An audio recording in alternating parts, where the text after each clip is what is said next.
Welcome to my channel classes by Sunita ma'am. सभी बच्चों का हिंदी की क्लास में स्वागत है। बच्चों, आज इस वीडियो में हम पढ़ेंगे राजमुकुट नाटक के द्वितीय अंक का कथासार। बच्चों, परीक्षा में इसी प्रकार से प्रश्न आता है कि राजमुकुट नाटक के द्वितीय अंक का कथासार लिखिए, या कथासार न लिख करके इस प्रकार भी आ सकता है कि राजमुकुट नाटक के द्वितीय अंक का सारांश लिखिए। तो बच्चों, सारांश आए या कथासार आए, दोनों का मतलब एक ही होता है। तो आप दोनों में ही अगर कथासार आता है या सारांश आता है, दोनों का प्रश्नों का एक ही उत्तर लिखेंगे। बच्चों, पिछली वीडियो में भी हमने बताया था कि ये जो राजमुकुट नाटक है, ये बुलंदशहर, मथुरा, कानपुर, मिर्ज़ापुर, बांदा, बस्ती, रामपुर, देवरिया, सोनभद्र और सिद्धार्थनगर और कानपुर देहात जिलों के लिए निर्धारित है। तो जो बच्चे इस जिलों में बैठ करके परीक्षा देंगे, वही बच्चे इस राजमुकुट नाटक के द्वितीय अंक का कथासार लिखेंगे। यानी जो भी राजमुकुट से संबंधित प्रश्न आएगा, वह बच्चे जो इन जिलों में बैठ करके परीक्षा देंगे, वही बच्चे राजमुकुट खंड काव्य के प्रश्न करें। बच्चों, आपकी पुस्तक में, आपकी गाइड में सभी खंड काव्य दिए होते हैं, लेकिन सभी आपको नहीं करने हैं। जो आपके जिले में निर्धारित होता है, वही आपको करना है। एक बार और सुन ले ध्यान से कि किन जिलों में जो बच्चे परीक्षा देंगे और किन को राजमुकुट खंड काव्य करना है। वह जिले हैं बुलंदशहर, मथुरा, कानपुर, मिर्ज़ापुर, बांदा, बस्ती, रामपुर, देवरिया, सोनभद्र, सिद्धार्थनगर और कानपुर देहात।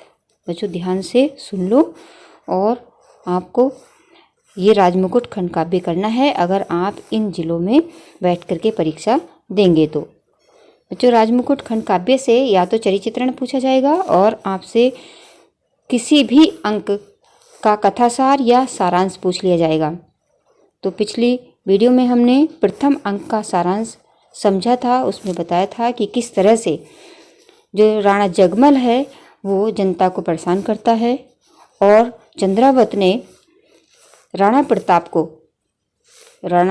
प्रताप जो थे उनको राजा घोषित कर दिया है, और जो राणा जगमल है अपना राज्यभार चंद्रावत को सौंपते हैं और चंद्रावत जो महाराणा प्रताप हैं उनको सौंपते हैं। अब महाराणा प्रताप जब राजा बन जाते हैं, उसके बाद ही द्वितीय अंक का जो सारांश है प्रारंभ होता है। देखिए बच्चों, महाराणा प्रताप के राज सिंहासन पर बैठते ही देश का नक्शा बदल जाता है। क्यों?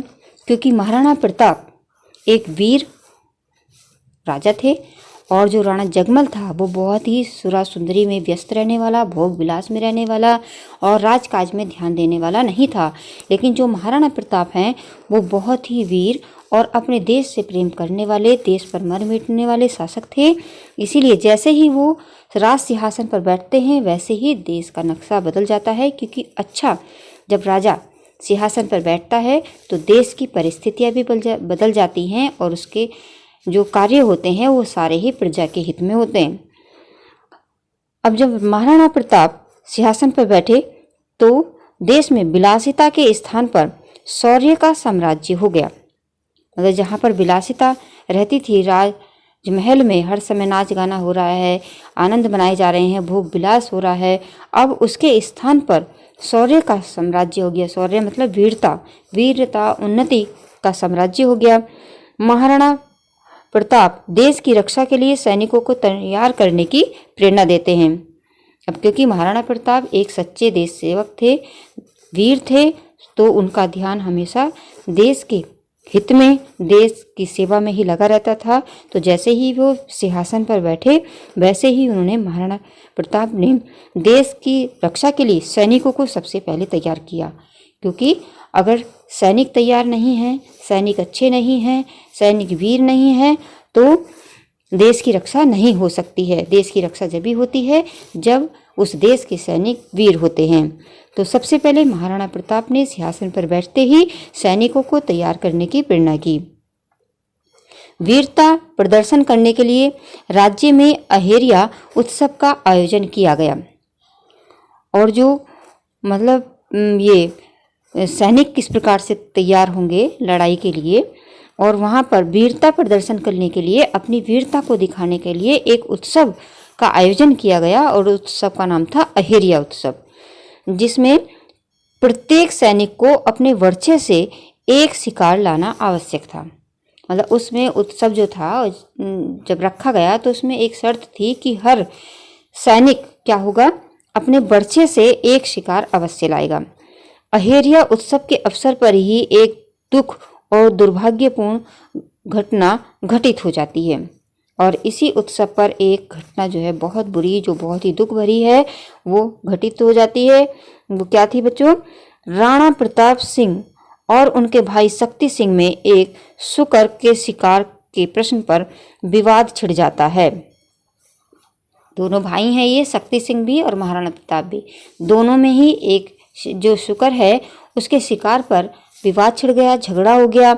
दोनों उसे अपने बाण से मारा हुआ बताते हैं। बच्चों, आपने राजा महाराजा की जो कहानी सुनी होगी उसमें भी आपने सुना होगा कि जब ये राजा शिकार करने जाया करते थे तो कोई शिकार एक ही बाण से जब या उसके दो बाण लग गए हैं तो दोनों राजाओं में झगड़ा हो जाता था कि मेरे बाण से मरा है, ये मेरे बाण से मरा है। तो ऐसे ही शक्ति सिंह और महाराणा प्रताप दोनों में विवाद हो गया कि ये जो शुकर मरा है ये मेरे बाण से मरा है, ये मेरा शिकार है, या दूसरे कहने लगे कि ये मेरे बाण से मरा है, ये मेरा शिकार है। इस प्रकार से दोनों में ही विवाद हो जाता है, झगड़ा हो जाता है। अब झगड़ा इतना बढ़ता है कि विवाद बढ़ते बढ़ते युद्ध का रूप ले लेता है।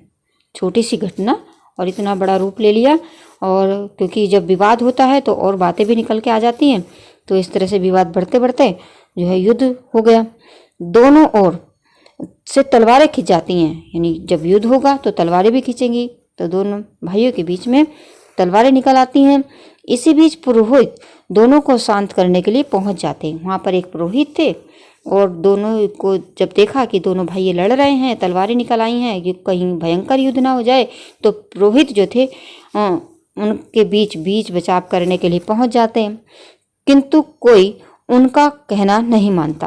अब ऐसा होता है ना, जब झगड़ा हो रहा होता है तो कोई बड़ा बुजुर्ग जो है जाकर के बच्चों को शांत करता है, तो कोई नहीं मानता है, झगड़ते रहते हैं।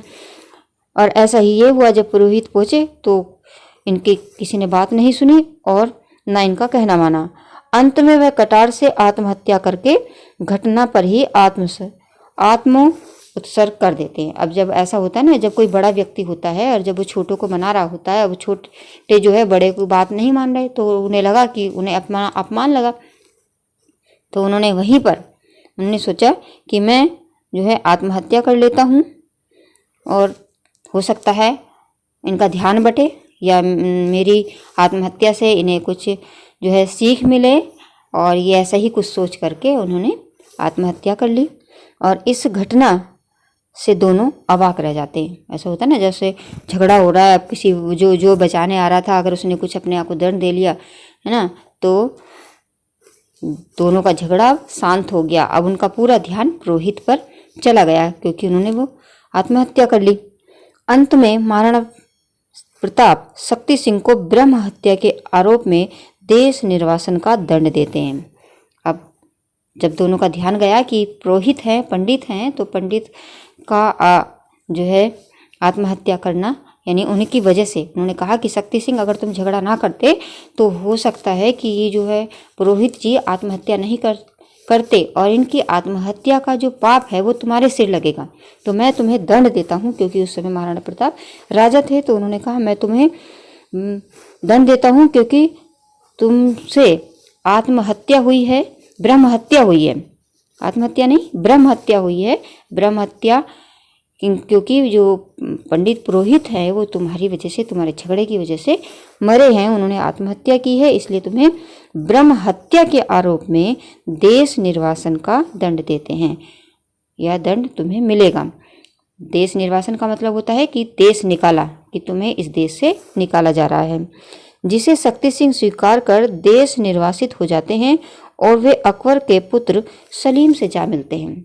बच्चों, आपने भी सुना होगा जैसे कि रामायण में हुआ था कि जब विभीषण को रावण ने निकाला था तो तो जाकर के वो राम से जा मिले थे। इसी तरह से यहाँ भी यही हुआ कि जब राणा प्रताप ने अपने सगे भाई शक्ति सिंह को निकाला, देश निकाला दे दिया कि तुमसे ब्रह्महत्या हुई है, तुम्हें ब्रह्महत्या का पाप लगेगा, तुम्हें इसके दंड के रूप में तुम्हें देश से निकाला जा रहा है, तो उसने भी वही किया जो विभीषण ने किया था। वह भी महाराणा प्रताप के शत्रु से के जो शत्रु थे अकबर, उनके बेटे सलीम से जा मिला। और बच्चों यहीं पर जो है द्वितीय अंक का जो सारांश है समाप्त होता है, यानी द्वितीय अंक में यहीं तक जो है इसकी कहानी है। तो बच्चों अगर परीक्षा में आएगा तो आप इतनी ही कहानी द्वितीय अंक में लिखेंगे। वीडियो को देख करके आपने समझ लिया होगा, रट्टा मारने की बिल्कुल भी ज़रूरत नहीं है। जैसे जैसे आपने कहानी सुनी है वैसे ही अपने शब्दों में भी आप लिखेंगे तो अच्छे अंक प्राप्त करेंगे।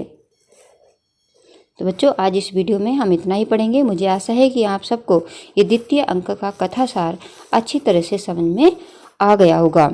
और इस अंक से हमें ये सीख भी मिलती है कि जब हम किसी घर के व्यक्ति को दंड दे करके बाहर निकालते हैं या अपमानित करते हैं तो वो व्यक्ति तुम्हारे शत्रु से जा कर के मिल जाता है और तुम्हारे सारे ही राज भेद जो है सब कुछ बता देता है। तो इसलिए कभी भी अपने परिवार वालों का अपमान नहीं करना चाहिए, उनका मन नहीं दुखाना चाहिए और कभी भी उन्हें अपने से अलग नहीं करना चाहिए। तो बच्चों आज इस वीडियो में हम इतना ही पढ़ेंगे। मुझे आशा है कि आप सबको ये द्वितीय अंक अच्छी तरह से समझ में आ गया होगा। अगर आ गया है तो वीडियो को लाइक करिए और जिन बच्चों ने चैनल को सब्सक्राइब नहीं किया है, जो चैनल पर नए हैं, वो चैनल को सब्सक्राइब करें, साथ में घंटी को भी दबाएं ताकि अगली वीडियो का नोटिफिकेशन आपके पास सबसे पहले पहुँच जाए। और बच्चों वीडियो देखने के बाद कमेंट करना बिल्कुल भी ना भूलें कि आपको ये समझ में आया ये नहीं आया। और वीडियो देखने के बाद अपने मित्रों के साथ भी शेयर करें ताकि इस वीडियो का लाभ सभी बच्चों को मिल सके। धन्यवाद।